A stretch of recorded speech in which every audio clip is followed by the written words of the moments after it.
প্রধানমন্ত্রীর পদ থেকে শেখ হাসিনার পদত্যাগ এবং দেশ থেকে পালানোর ঘটনায় মুন্সিগঞ্জের সিরাজদিখানে আনন্দ মিছিল, মোটর সাইকেল শোভাযাত্রা, পথ সভা করেছে বিএনপি ও ছাত্র জনতা। ইছাপুরা ইউনিয়ন পরিষদের ইউপি সদস্য বারবার কারা নির্যাতিত যুবদল নেতা মেহেদী হাসান হীরার নেতৃত্বে বৃহস্পতিবার দুপুরে উপজেলার রাজদিয়া অভয় পাইলট স্কুল এন্ড কলেজ মাঠ থেকে আনন্দ মিছিল শুরু হয়ে এলাকার প্রধান সড়ক প্রদক্ষিণ করে বিদ্যালয় মাঠে এসে শেষ হয়।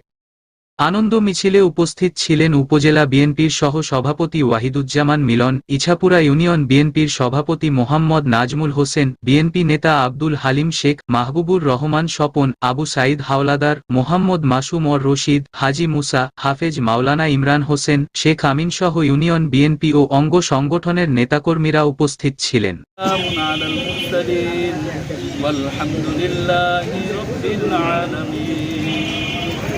সংক্ষিপ্ত আলোচনায় নির্যাতিত মেহেদী হাসান হীরা বলেন, বিনা অপরাধে আমাকে মামলা দিয়েছেন, জেল খাটিয়েছেন এবং প্রাণে মেরে ফেলার হুমকি দিয়ে দেশ থেকে পালিয়ে যেতে বাধ্য করেছেন। আজ দেশ স্বাধীন হয়েছে, আমরা সবাই স্বাধীন। আওয়ামী লীগের স্বৈরাচারী সরকার জাতির কখনো পেটের কথা ভাবেনি, চিকিৎসার কথা ভাবেনি। যারা ন্যায়ের কথা বলেছেন তাদেরকে রাজাকার বানিয়েছেন। শেষে স্বৈরাচার সরকার পতন আন্দোলনে যারা শহীদ হয়েছেন তাদের আত্মার মাগফিরাত কামনা করে দোয়া ও মোনাজাত করা হয়। পরে তবারকের বিতরণের মাধ্যমে আয়োজনের সমাপ্ত হয়েছে।